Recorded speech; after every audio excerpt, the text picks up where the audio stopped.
एक गो मिसानमा एक पहचानमा सब कोई बताना है।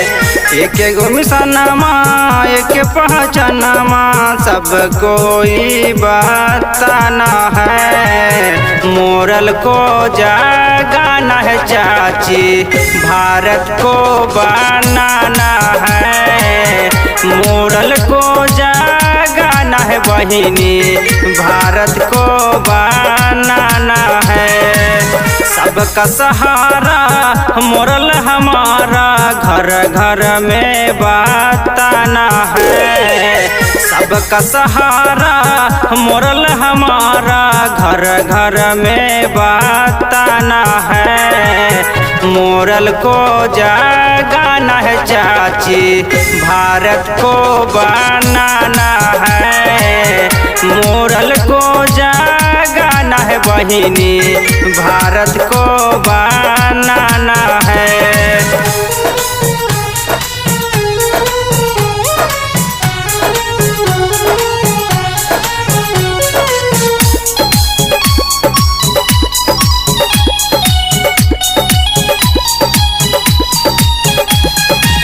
देश विदेश जुड़ल दुनिया जहान हो, न है फरोट झूठा बतियाला मान हो।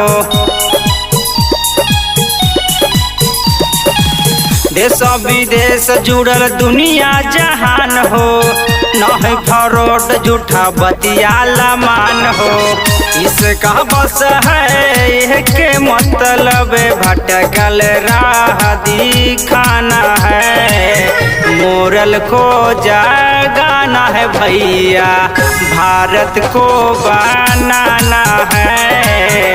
मोरल को जगाना है बहिनी, भारत को बनाना है।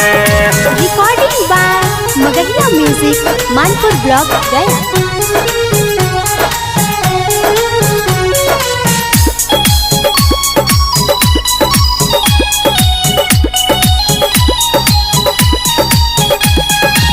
मोरल हमार बने सबके सहारवा, कहे वीरेंद्र सूरज निकबाई रहवा। मोरल हमार बने सबके सहारवा, कहे वीरेंद्र सूरज निकबाई रहवा। सूतल किस्मत जागी भैया, अपना पास बनाना है। मोरल को जगाना है भैया, भारत को बनाना है। मोरल को जगाना है भैया, भारत को